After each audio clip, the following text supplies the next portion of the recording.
बिना बात का मुद्दा बनाकर प्रदर्शन हो रहा है, भारत बंद हो रहा है। मुद्दा बनाया गया सुप्रीम कोर्ट के उस फैसले का जिसमें सिर्फ सुझाव दिए गए थे। सुप्रीम कोर्ट ने कोई आदेश नहीं दिया, सुझाव दिया, कोई बाध्यता नहीं थी। पहली बात तो सुप्रीम कोर्ट ने कहा था फैसले में कि राज्य चाहें, यह नहीं कि राज्य को करना है, राज्य चाहें तो कोटे के अंदर कोटे की व्यवस्था कर सकते हैं। यानी यह राज्यों को सुझाव दिया गया कि वो चाहें तो ऐसा कर सकते हैं, कोई बाध्यता नहीं। इसका कुछ लोग समर्थन कर रहे हैं कि जो लोग दलितों आदिवासियों में पिछड़े रह गए उन्हें अगर अलग से सपोर्ट किया जाए तो इसमें बुराई क्या है।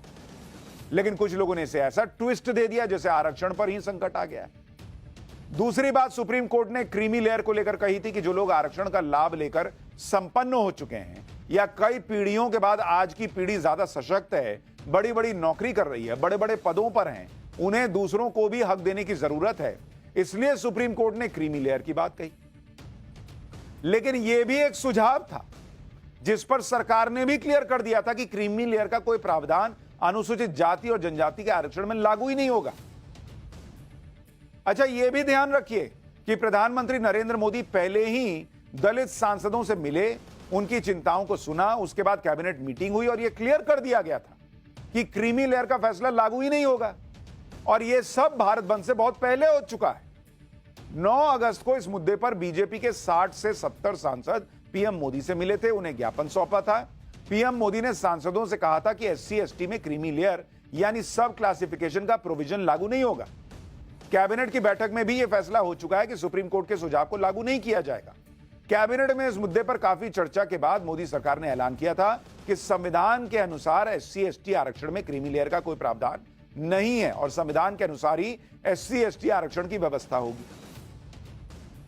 यानी जैसी व्यवस्था चली आ रही है सब कुछ पहले जैसा चलता रहेगा, यह क्लियर किया जा चुका है।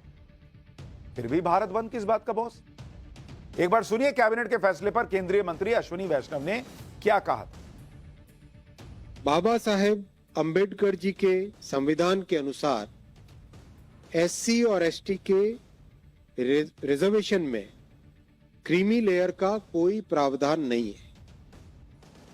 कैबिनेट का सुविचारित मत है, वेल थॉट थ्रू डिसीजन है कि बाबा साहेब अंबेडकर के संविधान के अनुसार ही एससी और एसटी का रिजर्वेशन की व्यवस्था होनी चाहिए।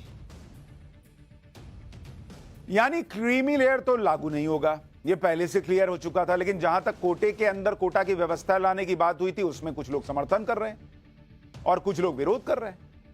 जैसे आप देखिए कि बिहार में एनडीए में शामिल 2 पार्टियां, जीतन राम मांझी की पार्टी और चिराग पासवान की पार्टी, दोनों का अलग अलग स्टैंड है। दोनों दलित राजनीति करते हैं। दलित राजनीति करने वाले चिराग पासवान कोटा के अंदर कोटा का विरोध कर रहे हैं, तो महादलित की राजनीति करने वाले जीतन राम मांझी इसका समर्थन कर रहे हैं। एक बार सुनिए जीतन राम मांझी को।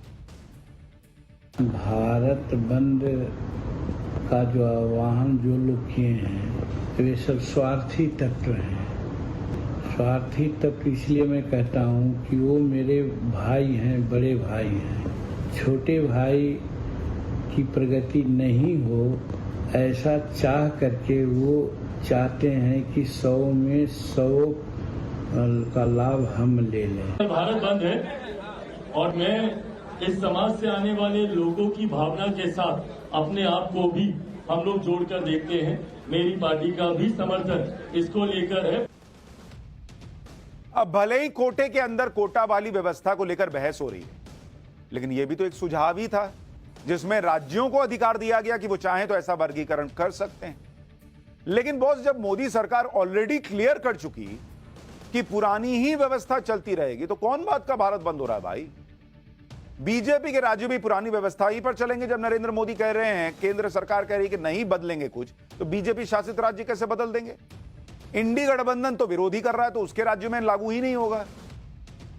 तो जब हर कोई विरोधी कर रहा है, कोई सुप्रीम कोर्ट के सुझाव को मानने को तैयार नहीं है, कोई राज्य समर्थन कर ही नहीं रहा है, तो भारत बंद किस बात का किए हो? यही तो पब्लिक पूछ रही है। ये तो वही ममता बनर्जी वाला हाल हो गया कि ममता बनर्जी मुख्यमंत्री, ममता बनर्जी गृह मंत्री, ममता बनर्जी स्वास्थ्य मंत्री, लेकिन बंगाल के सड़क पर न्याय मांगने उतरी किससे? वैसे ही कोई फैसला लागू ही नहीं हो रहा है, क्लियर किया जा चुका लागू नहीं हो रहा है, लेकिन उसके लिए भारत बंद हो रहा है। किस बात का? भारत बंद का क्या मतलब? यही बात केंद्रीय कानून मंत्री अर्जुन मेघवाल भी पूछ रहे हैं। एक बार सुनिए, फिर आपको कुछ डेटा दिखाता हूं और इनकी पॉलिटिक्स समझाता हूं। SC ST के सांसदों को, जो बीजेपी के सांसद थे, जब उनको लगा कि ये विपक्ष भ्रम फैला रहा है, विपक्ष के MP भी कुछ ऐसा कह रहे हैं कि इस फैसले से क्रीमी लेयर SC ST में भी आ गया, तो उसके लिए ज्ञापन दिया प्रधानमंत्री जी को 9 अगस्त को। प्रधानमंत्री जी ने कैबिनेट में फैसला करके कहा कि क्रीमी लेयर SC ST में लागू नहीं है और इस फैसले का पार्ट भी नहीं है। तो वो क्लियर हुआ पार्ट।